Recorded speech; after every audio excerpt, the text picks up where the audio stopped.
मध्य प्रदेश में बीजेपी ने सियासी दलों को जोर से झटका धीरे से चुनावी मौसम में दे दिया। दरअसल 3 विधायकों ने भारतीय जनता पार्टी ज्वाइन कर ली है। बीजेपी की सदस्यता लेने वालों में समाजवादी पार्टी के राजेश शुक्ला, बीएसपी से संजीव कुशवाहा और एक निर्दलीय विधायक शामिल हैं। राष्ट्रपति चुनाव से पहले बीजेपी ने सियासी दलों में बड़ी सेंधमारी की। बीएसपी समाजवादी पार्टी के साथ एक निर्दलीय विधायक को भी अपने पाले में कर लिया। इन विधायकों ने सिर्फ बीजेपी की ज्वाइन नहीं की, बल्कि मध्य प्रदेश में बीजेपी की वोट वैल्यू बढ़ाने का भी काम किया, जो कि राष्ट्रपति चुनाव के लिहाज से काफी अहम है।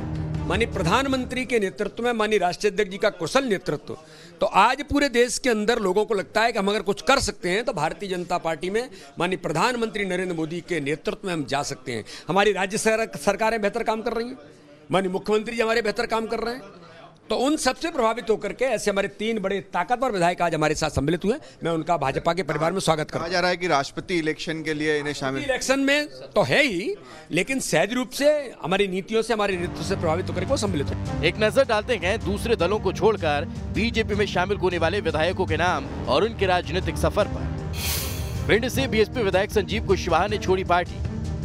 बीएसपी विधायक संजीव ने बीजेपी ज्वाइन की। 2018 में बीजेपी से टिकट नहीं मिलने पर बीएसपी के टिकट पर बने थे विधायक। संजीव के पिता रामलखन सिंह बीजेपी से 4 बार सांसद रह चुके हैं। समाजवादी पार्टी के विधायक राजेश शुक्ला ने छोड़ी पार्टी। सपा का साथ छोड़कर राजेश बीजेपी में शामिल हुए। छतरपुर में बिजावर विधानसभा सीट से विधायक है। 2018 में कांग्रेस से टिकट नहीं मिला तो सपा के टिकट पर चुनाव लड़े थे।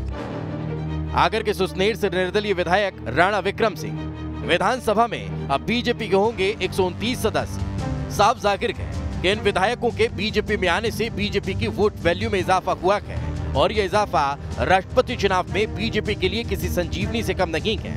फिलहाल बीजेपी ज्वाइन करने वाले विधायकों का क्या कुछ कहना है, आपको सुनवाते हैं। आखिर क्यों बीजेपी को इन विधायकों ने ज्वाइन किया, आप भी सुन लीजिए।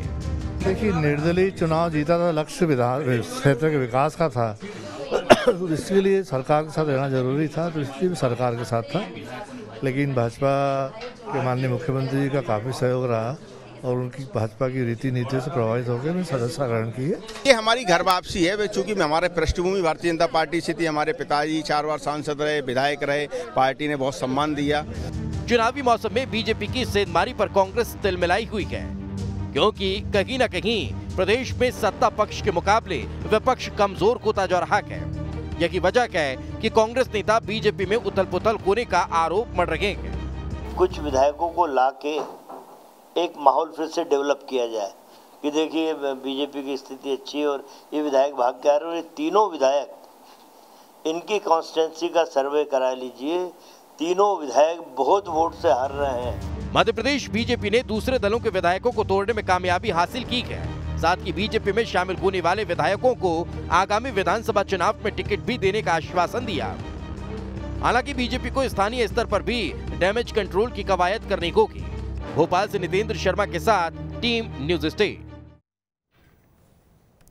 वहीं निकाय और पंचायती चुनाव को लेकर गांवों की चौपालों पर चौसर बिछ गई है। चुनाव लड़ने के इच्छुक राजनीतिक दलों से टिकट लेने के लिए पुरजोर दावेदारी कर रहे हैं।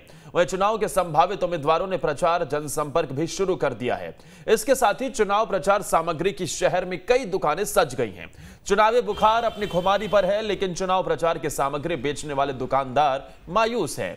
जबलपुर में विभिन्न पार्टियों के चुनाव प्रचार की सामग्रियों की दुकानें सज गई हैं।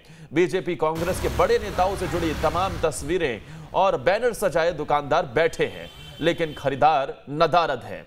चुनावी स्टिकर, बैज, कटआउट, टोपी, झंडे, माला, टी शर्ट और सिले सिलाए कुर्ते पायजामे और अंगोछा तक बिकने के लिए रखे हुए हैं। यहां तक कि हर पार्टी के रंग में रंगी टी शर्ट भी, भगवा से लेकर हरे रंग तक की लुभाने के लिए हर सामान मौजूद है। लेकिन ऐसा पहली बार है कि चुनावी मौसम में इन्हें कोई पूछ नहीं रहा। बेच रहे हो, क्या क्या बेच रहे हो? टोपी बेच रहे हैं, बेच रहे हैं, झंडे हैं गई।